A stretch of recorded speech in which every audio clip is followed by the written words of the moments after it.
नमस्कार, मनी गुरु की इस खास पेशकश में आप सभी का स्वागत है। मैं हूं स्वाति रायना। शेयर बाजार की रिकॉर्ड ऊंचाई के बीच निवेशकों का इक्विटी म्यूचुअल फंड में अभी भी भरोसा बना हुआ है।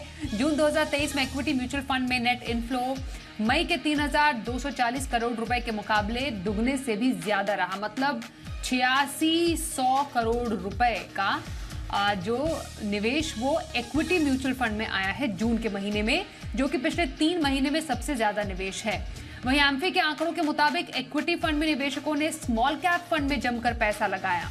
आज करेंगे निवेश के इन ट्रेंड पर खास चर्चा। हमारे साथ 2 खास मेहमान हैं, फिरोज अजीज, डेप्यूटी सीईओ आनंद राठी वेल्थ, और क्षितिज महाजन, सीईओ कंप्लीट सर्कल वेल्थ हमारे साथ है। फिरोज और क्षितिज दोनों का बहुत स्वागत है मनी गुरु के आज के इस खास कार्यक्रम में। तो हर महीने एम्फी के आंकड़े आते हैं, हम ट्रेंड्स पर चर्चा भी करते हैं कि आखिरकार महीना दर महीना जो ये निवेश के आंकड़े हैं इनकी अहमियत क्या है। इनफैक्ट शेयर बाजार को नई ऊंचाइयों पर चढ़ते तो हमने बस जुलाई में ही देखा है, जो हमने रिकॉर्ड हाई देखा।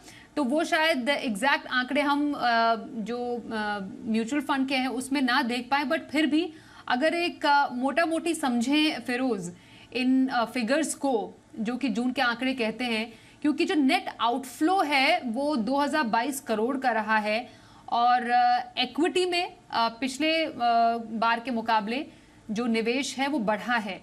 तो कैसे समझे इनको? स्वाति जी नमस्कार।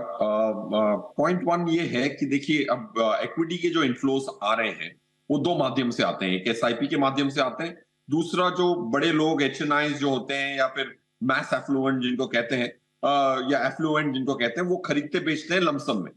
तो ये दोनों का आंकड़े का मिश्रण है 8600 करोड़। अगर मार्केट की इंपैक्ट की बात करें तो देखिए, अगर लास्ट 1.25 साल से जब लीविंग अप्रैल मई जून जहां से एफआईआई पॉजिटिव हुए हैं, उसके 12 महीने पहले तक उन्होंने लाख करोड़ से ऊपर पैसा निकाला और डोमेस्टिक जो एसआईपी की इन्फ्लोस थी वो डटी रही। मार्केट के उतार चढ़ाव के बावजूद एसआईपी की नंबर्स 14,700 पे पहुंच गए। अभी जून का भी आंकड़ा आ गया 14,700, ऑलमोस्ट सिमिलर ही है। सो पॉइंट ये कहना चाहता हूं कि जो भी फॉरेन आउटफ्लोज हुई, वो आउटफ्लो अगर काउंटर ना होता इंडियन रिटेल पैसे के साथ, तो मार्केट इस स्थिति पे ना होती, पीक्स पे ना होती। सो बहुत बड़ा श्रेय मार्केट की बॉयंसी का जाता है Indian retail investor and indirectly जो म्यूचुअल फंड के माध्यम से पार्टिसिपेट करते हैं डोमेस्टिक इंस्टीट्यूशनल इन्वेस्टर्स ने इनफ्लो लाया। पॉइंट 1। पॉइंट 2, मार्च के लोस से क्या हुआ कि एफआईआई का भी बहुत ज्यादा इनफ्लो बढ़ गया। 7-8 बिलियन डॉलर आ गए 2-3 महीनों में। तो इसकी वजह से जो एक्स्ट्रा लिफ्ट मिली है मार्केट को, निफ्टी को भी मिली है, मिड कैप स्मॉल कैप्स को भी मिली है, वो बरकरार रहने की तब उम्मीद है जब अगर जो कॉर्पोरेट की जो कमाई है जो 820 पे आई है निफ्टी की लास्ट ईयर की, वो 936 का हमारा अंदेशा है। अगर वो हो जाए तो ये जो रैली है वो बरकरार रहेगी। That's the third point I am trying to make. And fourth point, ये जो आंकड़े एम्फी के आते हैं बहुत महत्वपूर्ण है, क्योंकि वो इंडियन रिटेल अगर मार्केट के लिए इतना इंपॉर्टेंट है तो उनके आंकड़ों में काफी सारी फ्यूचर प्रोजेक्शंस इंडियन इक्विटीज की छुपी हुई है। So I think these are very very important numbers. Swati ji, I'm so happy that आप रियल टाइम ऑलमोस्ट जैसे ही डेटा आता है उस पर आप शो करके ये रिटेल इन्वेस्टर तक पहुंचाती हैं। अगर मार्केट में आपके पैसे लगे हुए हैं तो ये आंकड़ा बहुत इंपॉर्टेंट है। एब्सोल्युटली। और जैसा फिरोज ने भी बताया कि रिटेल निवेशकों की ताकत ही है जो हमने अभी बाजार को एक बहुत ही अच्छे और बेहतरीन लेवल्स पर जाते हुए देखा है। क्षितिज, इक्विटी की बात से शुरुआत करते हैं। जो फिरोज ने भी बताया, हमने दोगुने से भी ज्यादा जो इन्वेस्टमेंट है, निवेश है, वो जून में आते हुए देखा है इक्विटी में। उसमें हमने जो बाइफरकेट किया कि कहाँ कितना निवेश आया, स्मॉल कैप वंस अगेन यहाँ पर ज्यादा निवेश किया गया है निवेशकों की तरफ से। उसके बाद वैल्यू कॉन्ट्रा में निवेश आया है, फिर मिड कैप कैटेगरी में अच्छा निवेश देखा गया है, लार्ज एंड मिड कैप है, मल्टी कैप में निवेश अच्छा आया है, और पिछले महीने के मुकाबले मल्टी कैप कैटेगरी ऐसा कैटेगरी रही है जिसमें 600% का उछाल हमने देखा है। तो इक्विटी में भी जो स्मॉल कैप या फिर मल्टी कैप या फिर वैल्यू कॉन्ट्रा जैसी कैटेगरीज में निवेश करना क्या बताता है? तो नमस्कार स्वाति, नमस्कार फिरोज। आई थिंक फिरोज ने बहुत अच्छे पॉइंट्स इनिशियली बोले हैं, and just to set the tone right, बहुत पॉजिटिव है इंडियन मार्केट के लिए। And I again give credit to retail investors और हमारे जो इक्विटी पार्टिसिपेंट्स हैं, खास करके एचएनआई फैमिली, जिन्होंने ये मोमेंटम मार्केट को ज्यादा टूटने से रोका है। एंड आज जब वापस कैश फ्लोज आए एफआईएस के, एंड हमने देखा है रिटेल पार्टिसिपेशन और स्ट्रॉन्ग हुआ है। एंड नॉर्मली बात ये एक ही ट्रेंड है, पैसा चढ़ती मार्केट में ही ज्यादा आता है, which has been trend normally not in India पर अक्रॉस द ग्लोब, पर इंडिया में खास करके है कि दैट चढ़ती मार्केट में ही आता है। मार्केट जब बहुत अच्छा कर रही होती है तो आप देखते हैं कि पैसा इन्वेस्टमेंट्स में आता ही है। और जैसे आपने विश्लेषण किया है कि पैसे कहाँ कहाँ आए हैं, तो small cap, mid cap, large and mid cap और फोकस कैटेगरी और मल्टी कैप कैटेगरी में खास करके आया है।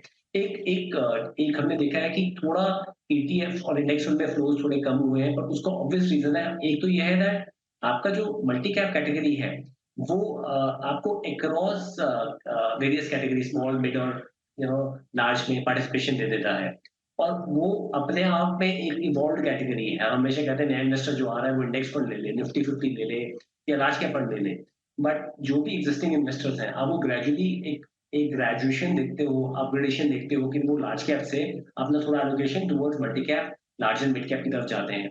Small and mid cap because of the return, जिस कारण से काफी पैसा उस कैटेगरी में आया, बिकॉज खास करके पिछले 2-3 साल के रिटर्न, 3 साल का on an average compounding return 30% plus compounding में है। तो जो भी दर्शक हमें देख रहे हैं, मैं उनको यही बोलूंगा दैट वो रिटर्न चेज नहीं करें।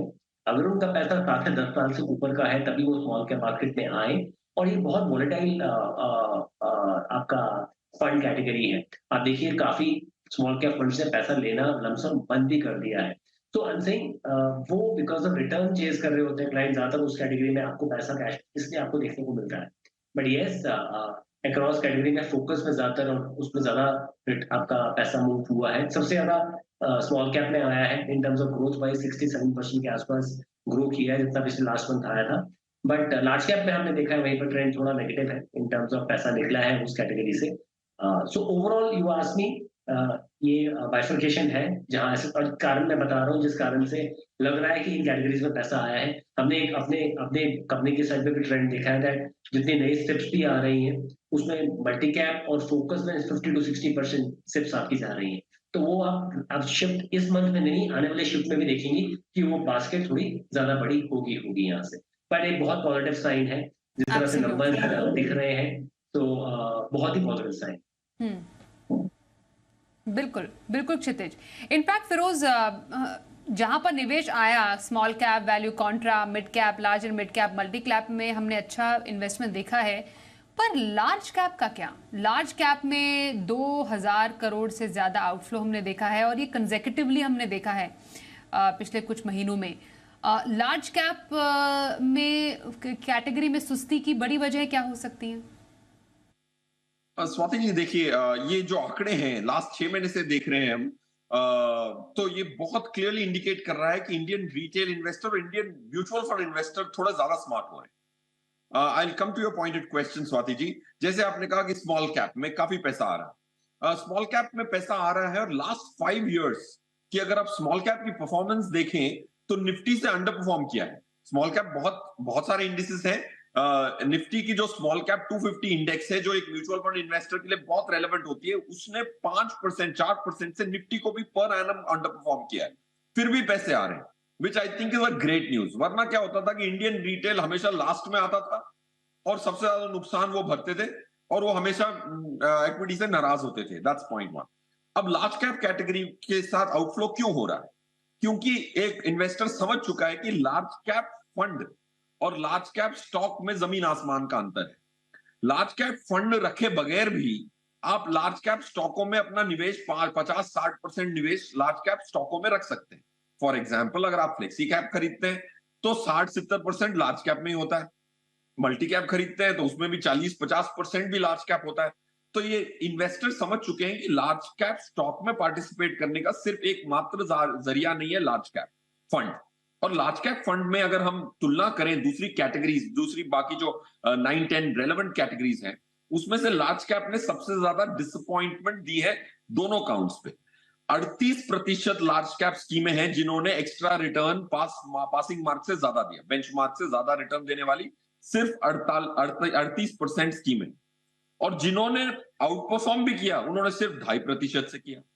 अगर आप मल्टी कैप से कंपेयर करें तो 55% of the schemes in multi cap ने आउट परफॉर्म किया निफ्टी को, और 5% से पर एनम आउट परफॉर्म किया। तो इसीलिए लार्ज कैप में आउटफ्लोस कंटिन्यू रहेंगी, because numbers deserve that outflow, क्योंकि उनका प्रदर्शन दूसरे के मुकाबले अच्छा नहीं था। एंड आई थिंक हमें प्रिपेयर होना चाहिए, जो सबसे बड़ी कैटेगरी है उसमें आउटफ्लो होगा, और रिटेल निवेशक अच्छी कैटेगरियों में पैसा लगा रहे हैं, ताकि वो पैसा बनाएंगे तो और विश्वास बढ़ेगा, और विश्वास बढ़ेगा तो इक्विटी मार्केट को और फायदा होगा। एब्सोल्युटली। एसआईपी निवेश की क्योंकि यहाँ पर बात हुई, मामूली गिरावट हमने देखी है इस बार एसआईपी से निवेश के आंकड़ों में, लेकिन अभी भी 14,000 करोड़ से ऊपर ही है ये आंकड़े, तो ये तो अच्छी बात है। पर उससे भी अच्छी बात ये है कि पिछले एक साल में, मतलब ईयर ऑन ईयर बेसिस पे देखा जाए तो क्षितिज, एसआईपी इन्वेस्टमेंट में 20% की वृद्धि हमने देखी है। मतलब इट्स अ ह्यूज नंबर। हालांकि ऊपर नीचे थोड़े रहे हैं आंकड़े जरूर इस फाइनेंशियल ईयर में। अप्रैल में 13,000 करोड़ था, फिर मई में वो 14,700 करोड़ के भी पार चला गया, और अभी भी 14,730 के आसपास हम देख पा रहे हैं। तो कुल मिलाकर इस बाजार में एसआईपी से निवेश का भरोसा निवेशकों को ज्यादा है। So I think I'm sorry, retail investor के लिए, या फिर अगर आप एक साथ लमसम इन्वेस्टमेंट नहीं कर सकते हैं, कोई बिजनेस क्लास भी अगर लॉन्ग टर्म इन्वेस्टमेंट एक डिसिप्लिन बनाना चाहती है, आई थिंक सिप से बेटर रूट कोई नहीं है। एंड सिप का real fruit, you ask me, आपको जो रियल आपको एक कंपाउंडिंग का इफेक्ट है वो 7-8 साल या 10 साल के बाद ही दिखना शुरू होता है। एंड एक चीज बड़ी क्लियर है, like many of my friend जो इस फील्ड से नहीं, मैं उनसे भी बात करता हूँ, यही बोलते हैं दैट पैसा जब बनेगा, पर एक डिसिप्लिन वे में हम इन्वेस्ट कर पा रहे हैं और सेव कर पा रहे हैं। सिर्फ वो डिसिप्लिन लेके आता है जो एक टाइम पे बैंक का आरडी अकाउंट लेके आता था, या मंथली कोई प्लान एलआईसी का लेके आता था। उसके साथ ही अगर आप इन्फ्लेशन बीटिंग रिटर्न जनरेट कर पाते हैं और ऑन एन एवरेज 13-14% से कंपाउंड कर पाते हैं, हम बोलते हैं कि 12% is a realistic rate of return from equity market, but seems like India is doing little better, और हम अगर 13-14% कर पाए तो आई थिंक उससे बेटर टूल नहीं हो सकता है। आज 14,300 के आसपास का हमारा 700 के आसपास का सिप बुक जो है, अगर आप देख रहे हैं इसको, सो मुझे लगता है ये सिप बुक ही कहीं अगले 1.5-2 साल में डबल हो जाएगा। आप 20% की बात कर रहे हैं, मुझे लग रहा है ये 25 से 30% के हिसाब से बढ़ेगा यहाँ से, क्योंकि लोगों ने अब जो ऑफलाइन लोग भी आए हैं पिछले 4-5 साल में, 1-2 साइकिल देख ली है लोगों ने। 2020 का मार्च का फॉल देख लिया है, उसके बाद 21 के बाद जो 22 में फॉल आया वो देख लिया है। इनफैक्ट इंडेक्स पर से अगर आप देखेंगे ना स्वाति, तो पौने 2 साल में इंडेक्स हार्डली 4-5% के रिटर्न पे ही है। 18,600 पे था कोई नवंबर 2021 के आसपास, अभी 19,300 के आसपास की बात करूं अगर है तो मैं कह रहा हूँ कि रिटर्न पर से कोई इतना नहीं, इंडेक्स पे रिटर्न नहीं है, बट येस इन्वेस्टमेंट्स जो आप एक्यूमुलेट करते हैं सिप में, और जितने यूनिट्स आप एक्यूमुलेट कर रहे हैं, इवेंचुअली उसमें जब प्राइस आता है तो ओवरऑल एक अच्छा कॉर्पस इकट्ठा हो जाता है। तो सिप एक डिसिप्लिन वे में बहुत बड़ा कंट्रीब्यूट करेगी, और कोई भी अच्छे जो लर्नेड इन्वेस्टर्स हैं, या कोई भी लर्नेड एडवाइजर जो अपने लेवल पे होंगे, वो सिर्फ प्रोपगेट कर ही रहे हैं टाइम्स को लेके कि आप लमसम है वो आप एसटीपी के थ्रू लगा लीजिए पैसा, पर सिर्फ तो आप as a discipline 20-25% of your earning आप इन्वेस्टमेंट में डालिए, चार फंड्स में डालिए, एंड आप देखेंगे eventually a big corpus can be created. So सही कहा आपने, बिल्कुल सिर्फ एक बहुत मेजर तरीके से कंट्रीब्यूट करती है। फर्स्ट पॉइंट उसने भी बोला था, इतना बढ़िया तरीके से रिटेल इन्वेस्टर ने पूरी मार्केट को हैंड होल्ड किया, बिकॉज उस समय अगर आपकी करेंसी का रेट, कन्वर्जन रेट 73-74 पे था, तो उस समय आप देखिए 2 बिलियन के आसपास का सिप बुक था आपका। उसके सिवाय कुछ इंश्योरेंस से पैसा आता था, कुछ पेंशन फंड से आता था, ईपीएस से आता था, तो कोई 3 बिलियन 3.25 बिलियन के आसपास थे, तो आपका डोमेस्टिक बाइंग आ ही जाती थी। आज यही आपकी डोमेस्टिक बाइंग सिप के थ्रू अगर 4 या 5 बिलियन की हो जाएगी, तो एक बड़ा जोड़ कल को आने वाले टाइम में कोई ऐसा आए जिसमें पर किसी महीने में 7-8 बिलियन की सेलिंग आती है ग्लोबली, आप उसे झेल सकते हैं। सो ये एक बहुत इंपॉर्टेंट है, ये आपकी डोमेस्टिक मार्केट को स्ट्रेंथन भी करता है और थोड़ा ब्रॉड बेस भी करता है, और सिमिलरली क्लाइंट्स से पैसा भी बनता है। आइए बात करते हैं डेट कैटेगरी की। जून के एमपी के आंकड़े डेट बाजार में निवेश के लिहाज से कैसे रहे, इसको भी जरा समझते हैं। अब कुछ सुस्त निवेश रहा फिरोज डेट फंड में, क्योंकि मई में जो हमने 45,000 करोड़ के पार निवेश आता देखा था डेट में, उसमें 14,135 करोड़, बहुत एग्जैक्ट फिगर्स मैं कोट कर रही हूँ, उतना निवेश बाहर गया, आउटफ्लो हुआ है जून के महीने में डेट फंड्स में। तो कुल मिलाकर एक महीने में मतलब 130% का आउटफ्लो डेट फंड में रहा। डेट फंड में सुस्त निवेश की बड़ी वजह आपको क्या नजर आ रही है? स्वाति जी, डेट के जो आंकड़े आते हैं ना, उसमें ज्यादा फाइन प्रिंट ज्यादा पढ़ने को नहीं होता है, क्योंकि जो कॉर्पोरेट्स होते हैं ना, वो अपने पैसे निकालते हैं, डालते हैं। और आज अगर हम इंडिविजुअल डेट इन्वेस्टर्स का जो आंकड़ा मैंने देखा था लास्ट टाइम, 56 लाख इन्वेस्टर्स हैं बस, इंडिविजुअल इन्वेस्टर्स। और टैक्सेशन चेंज अभी हुआ है सेक्शन 50A के तहत। अब डेट फंड्स की टैक्सेशन बहुत बदल गई है। Almost marginal tax rate FD की तरह देना पड़ेगा, भले ही 5 साल होल्ड कर लो, 10 साल होल्ड कर लो, इंडेक्सेशन का फायदा भी चला गया। सो इसमें मैं ज्यादा रीड नहीं कर रहा हूं करंटली, बिकॉज एक ट्रेंड अगर पता लगनी है तो नई टैक्स रिजीम में इंडिविजुअल इन्वेस्टर्स क्या बर्ताव कर रहे हैं उसका समझना जरूरी है। और ये 3 महीने के आंकड़े is not conclusive enough. That's point 1। Point 2, debt की जो रिटर्न्स हैं मेरे हिसाब से बहुत अट्रैक्टिव है।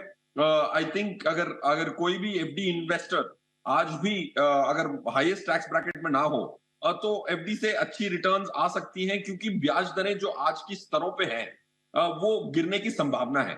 माना कि इंडिया में ब्याज दरें इतनी ऊपर नहीं गई, यूएस में 4% से भी पार कर गया वापिस 10 ईयर का उनका पेपर।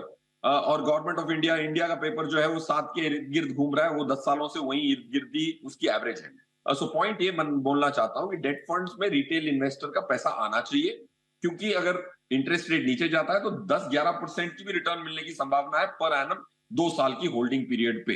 That's point 1। पॉइंट 2, ये आंकड़े आर नॉट कंक्लूसिव, बिकॉज वो जो इंस्टीट्यूशनल पैसा आता जाता है वो पूरे बाकी आंकड़ों को डिस्टॉर्ट कर देता है, अनलाइक इन इक्विटी। आपने यहाँ पर जो इंटरेस्ट रेट का जिक्र किया, काफी एक्चुअली पर्टिनेंट पॉइंट है ये क्षितिज, क्योंकि हमें मालूम है कि इंटरेस्ट रेट में कोई बदलाव हुआ नहीं। पिछली बार भी लगातार 2 बार हमने एक पॉज की स्थिति देखी। तो ऐसे में अब आने वाले टाइम में आपको डेट में निवेश के मौके कहाँ नजर आ रहे हैं, कहाँ पर फोकस ज्यादा करें निवेशक? तो Swati, interestingly just to take the discussion forward, कि बैंक में आप जो भी आप डिपॉजिट देते हैं और जो म्यूचुअल फंड में डिपॉजिट देते हैं, अगर वो peer to peer apple to apple same भी है, तो भी इस सिचुएशन में जहां पे लग रहा है कि इंटरेस्ट रेट आपके पॉज रहेंगे और आने वाले टाइम में कम होंगे, आपको much better return fix income में मिलेगा अगर टैक्सेशन सेम भी है तो। बिकॉज आपको क्या होता है, आपका कूपन जो है मैच्योरिटी का वो तो है, साथ में कैपिटल एप्रिसिएशन मिल रहा है, क्योंकि यील्ड और प्राइस का इनवर्स रिलेशन होता है इसमें। सो लग रहा है यहाँ पे अगर आप एक मिक्स बैग ले सकते हैं, जहां पे आप 3 साल की मैच्योरिटी का पेपर ले सकते हैं, जो कॉर्पोरेट बॉन्ड फंड या banking and based debt fund ले सकते हैं, और साथ में आप एक जीसेट फंड ले सकते हैं अगर आपका लॉन्ग टर्म इन्वेस्टमेंट है, जिसमें ऑन एन एवरेज 4.5 से 5 साल की मैच्योरिटी का पेपर होगा। तो उसमें डिपेंडिंग ऑन एक टर्मिनोलॉजी यूज होती है फिक्स में, मॉडिफाइड ड्यूरेशन। क्या मॉडिफाइड ड्यूरेशन है फंड की, उस हिसाब से आपको बेनिफिट मिलता है जो रेट कट होता है। अगर मॉडिफाइड ड्यूरेशन मान लीजिए 5 है किसी फिक्स इनकम फंड की, और 1% का रेट कट आ जाता है, तो आपको 5% का सीधा एड ऑन मिलता है जो आपका यील्ड होता है उसके अंदर। 50 पैसे का तो 2.5% का एड ऑन मिलता है अगर 7% का यील्ड है तो बिल्कुल सही है। यहाँ से फिक्स इनकम में आप जीसेट फंड में पार्टिसिपेट कर सकते हैं, और साथ में 1-2 अच्छे कॉर्पोरेट बॉन्ड फंड में पार्टिसिपेट कर सकते हैं यहाँ से, या शॉर्ट टर्म बॉन्ड फंड में पार्टिसिपेट कर सकते हैं यहाँ से। और लग रहा है कि एक्सपेक्टेड है कि अगले 3 साल में आप कोई 8% प्लस रिटर्न बना सकते हैं। इनफैक्ट अगले 1 से 1.5 साल के अंदर तो GSAT fund can capable of giving 10% plus return भी दे सकते हैं। बट ये वो सब्जेक्टेड इस चीज से है कि आने वाले टाइम में रेट कट्स आए और आपकी जो यील्ड्स हैं वो थोड़ा नैरो करें, बॉटम करें, तो उससे आपको बेनिफिट मिलेगा ही मिलेगा। तो ये 2 ऑप्शंस क्लाइंट्स देख सकते हैं। और अब टैक्सेशन सेम है, just for the benefit of all. Fix income में और एफडी में टैक्सेशन सेम है, but still fix income attractive रहेगा आपको अगर आप इस सिचुएशन में इन्वेस्ट करते हैं यहाँ पे। तो बिल्कुल बिल्कुल क्षितिज, इनफैक्ट अब जानना जरूरी है शो के अंत में कि निवेश के मौके बन कहां पर रहे हैं। फिरोज, बाजार एट लाइफ टाइम हाई हमने देखा, और जैसा ट्रेंड बता रहा हो, जैसा आपने आंकड़े भी कोट किए, स्मॉल कैप स्पेस है जो काफी ज्यादा एक्साइटिंग लग रहा है। वाई स्मॉल कैप, अगर अभी निवेशक जानना चाहे आने वाले टाइम के लिए और अगर स्मॉल कैप नहीं तो क्या? पर मैं एक्चुअली कैटेगोरिकली स्मॉल कैप के बारे में ही आपसे जानना चाहती हूँ कि स्मॉल कैप अपने पोर्टफोलियो में शामिल करने के पीछे बड़े वजहें क्या हो सकती हैं? तीन चार कारण है Swati ji, if I have to pointedly tell you. Small cap जो है, स्मॉल कैप आज उसका नाम आज भी स्मॉल कैप है, 5 साल पहले भी स्मॉल कैप था, बट कंपनियों की साइजें बदल गई हैं। सबसे बड़ा स्मॉल कैप 5 साल पहले 8,000 करोड़ का था, आज 16,500 करोड़ का है, बट नाम तो वही है, स्मॉल कैप। तो स्मॉल कैप इन्वेस्टिंग की जो परसेप्शन है रिस्क की, वो काफी बदल गई। और वो समझना जरूरी है, क्योंकि अंग्रेजी शब्द 10 साल बाद भी स्मॉल कैप ही होगा, but size of companies have changed, that's point one. Point two, जो लास्ट 5 ईयर की स्मॉल कैप की अंडर परफॉर्मेंस आई है, जब भी ऐसा हिस्ट्री में हुआ है, लास्ट 15 साल की हिस्ट्री में, अगर 5 साल की under performance small cap Nifty small cap 250 की देखने को मिलती है निफ्टी के मुकाबले, तो अगले 3 साल स्मॉल कैप के लिए बेहतर रहते हैं। That's point two. तो it's a good time to buy, because rear view mirror इतना अच्छा सीन नहीं दिखा रहा। तीसरा, जो अर्निंग्स ग्रोथ हमारी जो हम ट्रैक करते हैं, निफ्टी की अर्निंग ग्रोथ इस साल की, इस फाइनेंशियल ईयर की 12 से 14% की उम्मीद है, बट स्मॉल कैप की हमारी 18 से 20% की है। जहां भी अर्निंग्स ग्रोथ ज्यादा होगी उतना आपको ज्यादा फायदा मिलेगा। और डोमेस्टिक फ्लोज इस साल और आएंगे। डोमेस्टिक फ्लोज आती हैं तो छोटे और मध्यम वर्ग की कंपनियां ज्यादा चलती हैं, ग्लोबल फ्लोज आती हैं तो निफ्टी ज्यादा चलती है। ये कोरिलेशन काफी क्लियरली एस्टैब्लिश होता है, जो हमने रिसर्च की थी उसमें। सो ये 3 4 5 कारण है, बट आई थिंक सबसे इंपॉर्टेंट चीज है एक्सपेक्टेशन। इन्वेस्टर आज भी जब मैं मिलता हूं डेली बेसिस पे, उनकी उम्मीदें जो है बहुत मिसप्लेस्ड है। अगर आप स्मॉल कैप में इन्वेस्ट कर रहे हैं तो 3 से 5 साल आपको रहना पड़ेगा। 10 से 15% की मार्कडाउन की तैयारी रखनी पड़ेगी। निफ्टी 15% हर साल गिरती है, ऊपर के नीचे, ऊपर के तरफ से नीचे के तरफ से। तो you should be prepared for 15-20% interim markdown on your value. अगर ये तैयारी नहीं है तो स्मॉल कैप आपके लिए नहीं है। अगर इसका मन बना सकते हैं कि भाई गिरेगा तो मैं संतुष्टि से वेट करूंगा, patience is the most important virtue for a small cap investor. और शिशिर जी ने जो डेट की रिकमेंडेशन दी थी, एग्जैक्टली मैं भी वही डिटो बोलूंगा। एब्सोल्युटली। और क्षितिज, एक पोर्टफोलियो मिक्स इस टाइम पर क्या होना चाहिए विद इन इक्विटी? अगर जाने large cap, mid cap, small cap या इवन मल्टी कैप का कितना एक्सपोजर अभी एक निवेशक को रखना चाहिए? Of course it depends on many factors, but एक अगर हम ओवरऑल व्यू समझे तो लार्ज कैप तो इनिशियली फिरोज भाई ने जैसे बोला था, मैं खुद इंडेक्स फंड को प्रेफर करूंगा अगर कोई नया इन्वेस्टर है। Large cap category, just for the information of everyone, SEBI ने क्या किया, नया रेगुलेशन जो 4 साल पहले आया था, 5 साल पहले, कि लार्ज कैप फंड को 80% प्लस एलोकेशन टॉप 100 स्टॉक्स में रखना पड़ेगा। तो ज्यादातर फंड्स टॉप 100 स्टॉक्स में 94-95% है, तो उनके पास फ्लेक्सिबिलिटी बहुत कम है।